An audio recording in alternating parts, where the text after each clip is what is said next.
Welcome to Leading the Next Generation with Tim Elmore. I'm your co-host, Andrew McPeak, and our mission here at Growing Leaders is to empower the emerging generations with skills to lead in real life.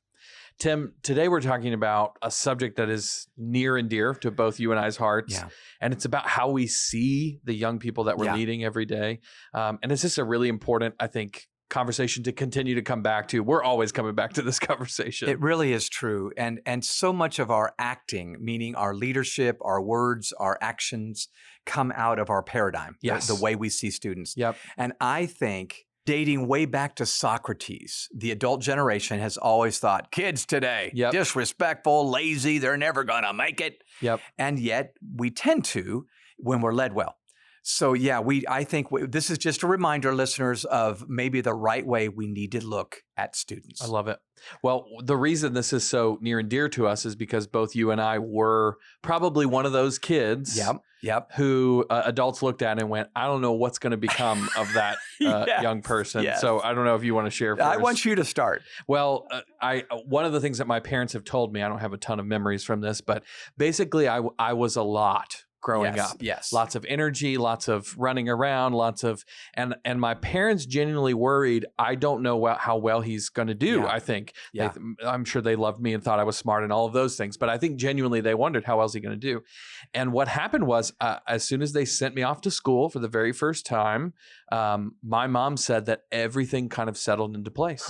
So I went to kindergarten and I come back and I've sort of gotten out some of my mental energy, gotten out some of my actual energy, and she said, you were a lot more pleasant to be around after that. So again, things started changing and it ended up being contextual, right? Andrew just needs somewhere to put all of this energy, which I have a lot of outlets for those kinds of things. So, but I think something similar happened to you as well. But I'm just thinking, your parents, did they send gifts to the teacher each day? They probably should have. Letting I don't know. Vent and get all your energy Thank you, Mrs. out. Henderson, for putting up with me. So I think I was a lot in middle school, especially middle school and first 2 years of high school. I wasn't a bad kid, although some of my teachers may disagree with that. But I was in chorus. So that was boys and girls, 8th graders, and we were singing, or at least we were supposed to be singing, but I was distracting and distracted. Cutting up. Oh my gosh. I faked having to throw up and ran out, and Mr. Benedict said, get out of here, go, go, go. That was my way to get out of chorus. But it all turned around for me when I got a key part in the school play. Suddenly I had to pay attention. I got to learn these lines. Shut up. I got to sing here. So he probably, I don't know, maybe I didn't deserve the part. He thought the only way I'm going to make it through the school year is to give Elmore this kid needs some responsibility. Yes, that's exactly right. Well, it's so easy for us and it's so sad. Probably all of us have stories like that of maybe a time when an adult didn't believe in us, or they saw us as a trouble more than we were worth. And then you get into adulthood and you accidentally do the same thing. I know you and I were talking about a time you had when you were first leading where this happened. So I was leading a department of college students in San Diego, California. And this was a mentoring group I had where this particular school year, I had allowed in anybody that wanted to come. So it wasn't handpicked leaders. It was anybody that wanted to come just to be mentored. So there was one particular student that was the trouble student. And I'm not sure now, looking back, if he just needed attention. And it was attention-seeking behaviors that we saw all the time, but that's what it felt like. And I would say most of the other students, the peers of his, said, kick him out. I mean, they weren't rude, but we kind of had a quiet, that was the solution, quiet vote. Basically. Let's just get rid of it. He doesn't fit here. He's slowing us down. And he was. There was no doubt in my mind. But I knew there had to be a better way. And I knew it needed to start with us seeing him differently. And I wasn't going to help the students at all by just lecturing them to do that. So what I did was, I decided to enlist him to help me. So this one that was at the bottom of the list of people became my right-hand person to help do this, that, and the other. And suddenly it was all good. I mean, it wasn't perfect, but it was like you. Suddenly he's channeled in a direction. He became a most valuable player, an MVP. I love it. We would have never known this had we just made that first solution, which was just kick him out. That would have been an explainable solution, but it wouldn't have been the best solution. So That happens so often, I think, to all of the leaders out there who just, we're so busy. We got stuff going on in our day. And then we've got that one troublemaker kid or that one kid who's not with the program. And the easiest solution in our minds tends to be, well, let's just remove them from the equation, right? That's right. But when we change our vision of who that kid is, we change our perspective. In fact, we're calling this changing the way we see our students. When we make that adjustment, all of a sudden we see with a different lens, and that student becomes a different person. Yeah, that's exactly the right. whole reason you and I are getting nostalgic about all of these experiences is because we came across something that happened very recently, a story that you're going to tell that helped us see a very practical way in these days that we're living in right now, how we might be able to apply this, changing the way or changing the perspective that we have towards our students and what that might look like. Yeah, and create a win-win situation. So we came across a great story, a true story, not too long ago from Northwest School District in Missouri. Okay. It was written up in a number of places, but this school district, like so many others, was facing a shortage of employees. In fact, in almost every industry, they would say, yeah, retail, restaurant, we got a shortage of employees. It's happening all over the country. Help wanted signs go unanswered and so forth and so on. Well, in this Northwest school district, the jobs that were needed were custodial, food service, before and after school programs, and they just couldn't find the workers. So it wasn't necessarily the teachers, it was all of the support staff around. Exactly. I'm sure teachers were also in need, substitute teachers maybe, but these were the jobs specifically that were not getting answered. They put ads in the paper, nobody's signing up. And so they were in a bit of a quandary because they thought, well, we can't force anybody. This is not like, the Army where you draft We're people. conscripting you into service. That's right. Yeah. So the chief human resource officer, the chief HR guy, Mark Catalana, suddenly had an epiphany about the students. Okay. Yeah. So he just decided maybe some of these jobs that were going unresponded to, students might be really good at working with the students, with their peers, maybe just one age down. Yeah. So he began to make the job openings known among teens in the area, and he quickly got applicants, lots of applicants. It was like he struck oil, Wow. So here there's nobody, maybe one or two, and they're not really employable. And then suddenly he's got this list of teenagers that were actually looking to make some money, which also is a real thing here in this day. 25 of those students have already been hired right away. That's at the amazing. time of this writing. And the district is now saying, oh my gosh, we may have just tapped into something that we didn't even know was there. It's gold. They connected their students to the schools that they are part of, to the district that they serve and that they attend school in. And it's just a win-win-win. So I think the bottom line, Andrew, that I want to start talking about now in light of that story is so many people, the adults we just mentioned in our intro here, see students as a problem. Yeah. Teenagers are a problem. Yep. We see them as a solution. Yeah. It's just a different, now, is it going to be easy? Not all the time. Yeah. But if you see them differently, they tend to respond differently. What you see is what you get, and they tend to respond to the expectations and the vision that we have. Yeah. I mean, this is like probably the most practical example of this, right? When you say, how in the world are we going to feed these students, right? Students are the problem, and I've got to figure out a solution to it. Well, what if the answer to how are we going to feed these students is the students themselves, right? And yet, could we apply that to all the other issues we face with students, right?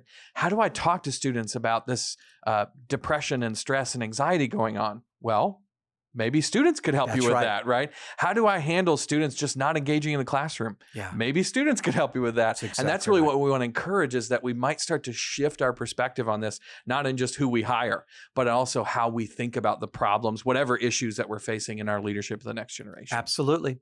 So you remember this, Andrew, a few years ago at Growing Leaders, we partnered with Harris Interactive to poll over 2,000 adults across our country. And we asked several questions, but one of the big ones was we were asking adults how they see these teens. Yep. Well, folks, what we're talking about is a thing. Yeah. So we discovered, first of all, that 64%, almost 2 out of every 3 of adults, don't believe Generation Z is going to be ready for a career upon graduation. I think 66%, even higher, was I just don't think this world isn't safe. I don't think they're going to be ready. Yep. More negative than positive. Yes, more negative. In fact, they described, when we asked them for descriptive words, the top words were very, very negative. Yep. There Concern, was one positive in the top 5, but the other 4 were negative. Yeah. And I'm thinking, how does it feel to be on the other side of that leadership? Yeah. Go back, listeners, to your teenage years. Step into your Converse gym shoes.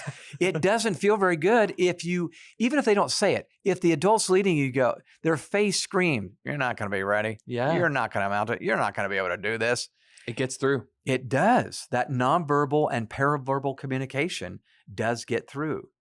So, Northwest School District asked, what if the after-school programs for children up to the 5th grade could be staffed by juniors and seniors in high school? Yeah. That's perfect. Yeah. And they were, and it seemed to work. What if the food service jobs could be filled by older teens who need the income and the work experience, and they can serve the food? Anybody can do that once you're trained a bit, and you have gloves on, of course. But what if the custodial job openings could be done by students? Of course they can. None of that is like heavy skilled labor that a 16 or 17-year-old young person couldn't just do. need somebody who's willing and attentive to detail and all those kinds of things. That's right. Absolutely. So I believe when adolescents have nothing meaningful to do, I think your life and my life may be proof that's not a good thing. Yeah. What was the phrase? Idle hands are the devil's workshop. Yes. That was certainly true in my case. But I'm telling you what, when I was enlisted in high school by Sean Mitchell, who mentored me and helped me, or I helped him actually lead this outreach in San Diego, it completely channeled my energy. I was a different person, my mom and dad said. Mm-hmm. So I'm just elated that this case study is ours now, and maybe we can take some time and say, how do we apply what we're learning from them? I love that. It's so interesting because it feels like such a contrast. So many of us, if we're thinking about Generation Z, either they're a problem or we feel this overwhelming desire to meet every one of their needs, right? Yeah. To step in and go, oh, they're bored, I need to help them with entertainment. Oh, they're anxious, I need to help them with, and we kind of fill that gap. And it's so interesting that this solution is actually almost seeing it from a different way. It's almost empowering them to help themselves, or at least help one another. It is. And let me tell you what I like about it. It's real world. Yeah. Well, we have a phrase, building leaders for real life.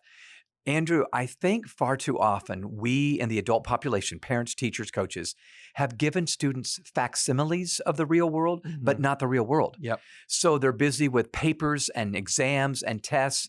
And I'm not saying these are evil. I'm just saying they're facsimiles. Yeah. These jobs are, the students can see I'm making a difference in that 7-year-old's life. Yep. Or I'm making a difference in they're how eating clean. lunch today. Yeah, that's right. They're eating lunch today in the dining hall. So again, please hear me. These facsimiles are part of the academic journey of a student, papers and exams and projects and so forth. But the moment you ask them to do a real job and to do real work that matters to other people, suddenly it's a game changer. In fact, let me just take a minute and say the Northwest School District won in many ways when they hired these students. All at once, Yeah. Number one, they filled a labor shortage, which we've been talking about, that the district was suffering from. Number two, they provided income to students who needed it. It's huge. Number three, they furnished real-world work experience, which I just mentioned, to the students. 4, they offered alternative jobs to those who required late shifts or who are far away. They were, okay, it's going to take you a little while to get there. Okay, here's a job for you. So they placed students in the right place. And then finally, number 5, they allowed teachers to make the jobs a part of the students' educational experience. Isn't that cool? Yeah. So they had academic credit for doing real world work. And you and I both know, you get a job, you learn. Yes. You learn a lot, maybe more than in a classroom. It reminds me of the data we looked into when we wrote the Generation Z Unfiltered book to basically find that a lot of the quote unquote major adulting categories. So the time of your first job, the age of getting married, the age of having your first child, some of those things, all those things were being pushed back. One of the most shocking ones was actually the time of your first job.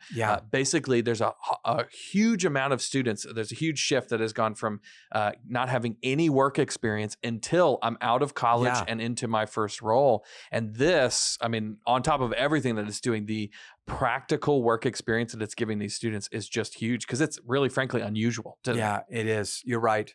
There was one survey nationwide in America, here in the U.S., that said Gen Z actually wants to start working earlier. Yeah. So it may be us going, no, just get your grades up. Mm-hmm. And again, grades are important for sure. But ultimately, grades need to lead to a job one day. That's the point, and, anyways. Yeah, I think so. Yeah. It's not just to post a degree on our wall or a diploma on a wall. So I believe, this is me, that millennials and Gen Z are wide open to work right now. In fact, they've been known to take on several side hustles. Both my kids have side hustles going on.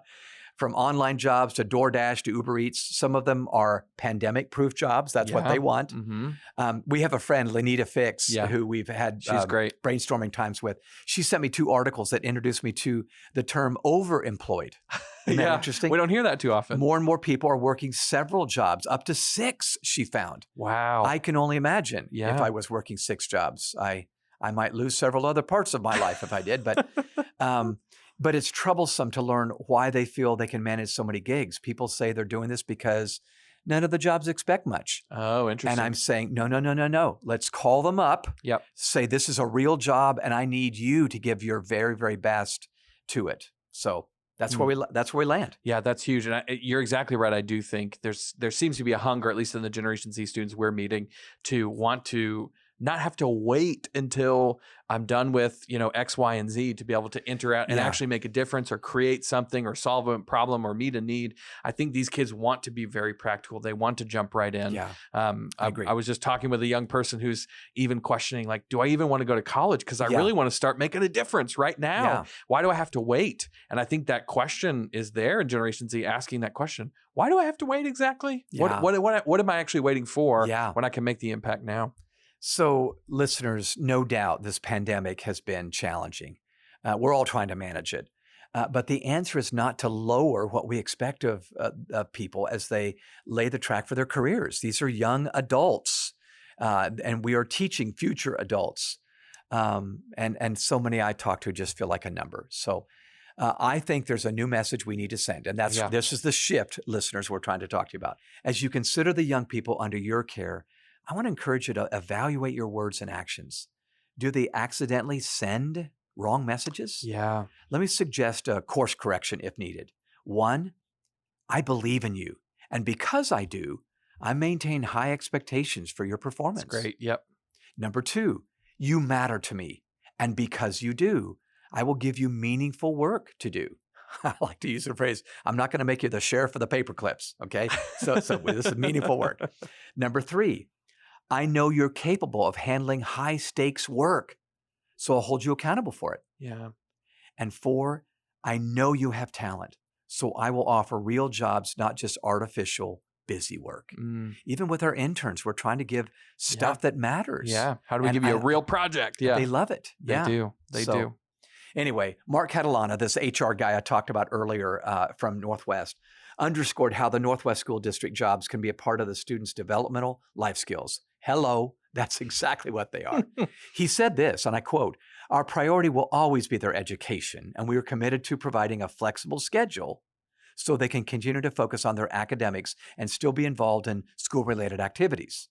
This kind of work, however, is all part of that education." Completely agree. I applaud them. Completely agree. Yeah. This ultimately comes down, and I want you to share this big idea because I think it comes down to, again, the way we see the kids that we're leading, and also comes down to what we expect of the kids that we're leading. And in particular, I think what we're asking them to do. Yeah. So here's a hypothesis that I believe I proved true in my doctoral work. It's probably not, I'm sure I'm not the first guy that's ever written about this, but I want to say it right here and now.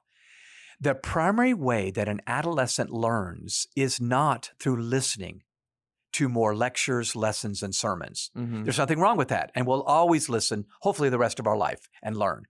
But the shift has taken place from tweener to middle school to teenage person. The primary way they learn is through doing. Yeah. So here's a good example. There's a large church near our home. They have no Sunday school programming on Sunday morning at that church for the high school kids. Almost every other church would say, oh yeah, we got a little lesson for those 15-year-olds. They put them to work. Yeah. So what they're doing on Sunday, they want them to come. In fact, they need them to come. You're going to be working with the infants with adult care. They're not alone in there. That's right. Yeah. But you're going to be working with the elementary school kids, the middle school kids, if you're high school, and middle school kids work with elementary kids. It's such an amazing thing. And they have said it's still the learning and developmental process. Yep. But we just recognize the primary way they learn is doing, not through more talks that we want to give. And yet we love to give talks. I love to give talks. We're both guilty of that. Yes, I think I think we are. Yeah. Well, this is great. I think it's so practical. It's exactly the mindset I think we need to be entering into as we're leading our kids. Just Tim, I want to invite you to close us out because years ago we both heard about a story, and you've told it a couple times, I'm sure. But it's such a powerful example of what happens, maybe even surprisingly so, when we actually give our students a chance to step in and try something out. Yeah. So I was visiting the Allen Independent School District in Texas, close to Dallas, and had a great time with our faculty. But they told me how they were shifting the way they ran their high school. And it was very much a vocational emphasis. So many people listening that are in education realize I totally get that. We're doing the same thing. But this story just stunned me. It just caught my attention. They said there was one particular student who had moved in from a traditional high school, and they moved him. His parents moved him because he was not engaged in school. He was not an academic, or at least he didn't seem to be. They knew he had a good high IQ, but school didn't do it for him. So they said, well, in this school in Allen, you're going to work harder because you're going to actually choose an industry or an area of vocation to begin to study. And you'll actually do things. Okay. Well, he said, that sounds good to me. So he picked culinary arts. Oh, cool. So this was a male that wanted to become a cook or wanted to work at least with food. Yeah. So this had just happened. There was a large district-wide banquet where hundreds and hundreds of couples and families had attended. Okay. In fact, it might have even been a donor event, but the students were the ones that put on the event. I love it. They prepared the food, they set the tables, put the tablecloths on, and then, of course, afterwards, they did all the cleanup. Yep. Well, this student was a part of the whole deal, from soup to nuts, literally. And after it was over, this faculty member I was talking to saw him cleaning up the tables. Sweat beating up on his brow, probably dripping from his temples. Yeah. So she thought, I better check on him and make sure he's okay. All right. He may be revolting soon, you know. But she went over and said, are you doing okay? I get emotional telling the story. He looked up and said to his teacher, this is the best day of my life. Wow. And all I'm thinking is he just connected to something he loved. Yeah. And it was work. That was the point. Yeah. It was work, and I'm going to grow more through working than by listening to another talk you have to give me. So listeners, I guess that's how we wrap up. What could we have them do? Yeah. Like the Northwest School District in Missouri, that just wins on all kinds of levels because they may not need a lecture. They may need a lesson that comes from life. It's such a great message. Thank you, Tim. Well, when Tim and I sat down and we worked on our book on Generation Z, we called it Generation Z Unfiltered. This was exactly the mindset we were sitting in. How do we help them overcome the challenges that they're facing by handing over more to them, helping them understand better about the challenges they're facing and begin to take ownership over their education and their career and their life. So if you want to dig in deeper to this conversation that we're having today about seeing our students differently, I want to encourage you to pick up a copy of this book. It's called Generation Z Unfiltered. It's all about the 9 challenges we think Generation Z is facing in the 21st century and how to help them kind of take the keys and begin to take on those challenges themselves. If you want to pick up a copy of that, you can head on over to growingleaders.com/store and you can get that book there. Or of course, you can find it on Amazon. As always, if you would rate this podcast, give us 5 stars on iTunes or wherever you get your podcasts. That helps get the word out about what we're doing here. And then if you found this podcast helpful, maybe you're thinking of somebody who might also find it helpful, go ahead and pass it along to them. We would greatly appreciate it. If you want to connect with us online, we are at Growing Leaders and at Tim Elmore, pretty much everywhere you are. And then finally, if you have ideas for this podcast, maybe people you think we should interview or subjects you think we should cover, shoot us an email. It's podcast@growingleaders.com. We love getting those from you. Tim, thank you so much for helping us learn to see our students differently. Thank you guys for leading the next generation well, and we'll see you next time.